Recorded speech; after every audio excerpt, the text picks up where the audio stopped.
Hello there, dreamers, and welcome back to Imagine with Royce. If you are new to my channel, hello and welcome.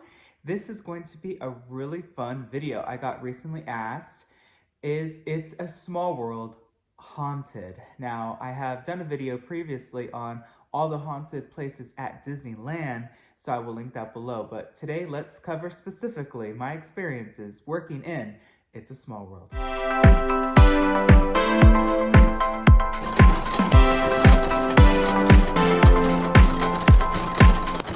All right, so every time I think back to my days working in these older attractions, remember It's a Small World opened at Disneyland in 1966, and it was a part of the 64-65 World's Fair in New York. So this attraction has quite a bit of history. It's gonna be, 60 years old pretty soon? And I always just admired the beauty of the design. I don't know if a lot of you know, but growing up, I built the models. And I just knew that Imagineering was in my future. I didn't know that I would encounter a lot of spooky things, but you'll find that out later on in the video. I will just say that thinking back on the animatronics, and it's interesting, this question, because there's a specific name for somebody that has a fear of dolls. It's like a pediophobia, something like that. And it's a real thing. Some people are truly afraid of dolls, and that's fine. I do not suggest or request you ever ride It's a Small World if that's the case, because obviously there are over 300 dolls in It's a Small World, and it is one of those attractions where I personally think it's one of the have-to-dos at a Disney park, and they're so beautiful, and every single park is so different and inspired by different ones. At Disneyland's, it was very much Mary Blair, where for instance, Walt Disney World, it's much more Mark Davis influenced, which is beautiful. Both are equally gorgeous. So here's my story of working with animatronics in It's a Small World.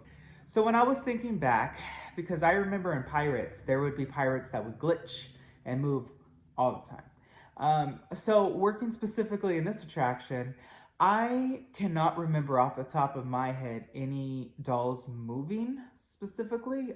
They were all pretty stationary. There was, of course, times where I would be painting some dolls in the animatronic finale scene, and I would look across and there would be some dolls that were just like specifically just staring right at me, but that's only because they were positioned to look in my direction. More specifically with this attraction, I would say that I heard footsteps more so than anything, pops and cracks in the attraction. When we would walk up into the upper areas where the dolls are, for instance, in Italy, there's like 3 dolls that are way up there on the top that are reading a book and swaying back and forth. You have to climb ladders, you have to put a fall protection.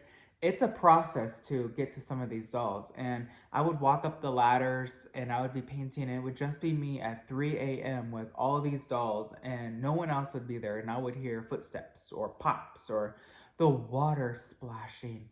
So there was quite a bit of stories to tell with that, but for the most part, I wouldn't say that attraction was haunted. I would say that it was one of my most favorite attractions to work on, and all the dolls were just so uniquely designed, and I just had such a pleasure working on It's a Small World.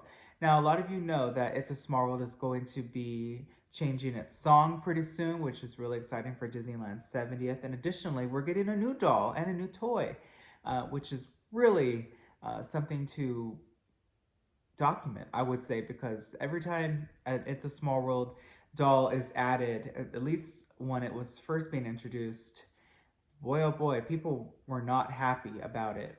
The art director of Imagineering, Kim Irvine, she was afraid to go out at night. I mean, it was pretty bad. So I think that this is going to be a really big refresh for the attraction coming up, and I can't wait to see it. So yeah, that's kind of a really quick answer. If It's a Small World is haunted or not, I don't think it is, but that's just my experience. Now, every single painter will have his own experience in the attraction and their own stories to tell. I'm just the only one that does it publicly because I find such an interest in sharing my stories and experiences with all of you. Yeah, that is it for this video. If you like this sort of content, please let me know. Hit subscribe, and if you have any other questions, feel free to drop a question in the comment section below, and you never know, I may answer it in an entire new video. I wish you all a wonderful day. Be nice to one another, and always remember, dreamers, not only to follow your dreams, but to chase them, and I will catch you in the next one. Later.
Go ask him. Go ask him. He might know.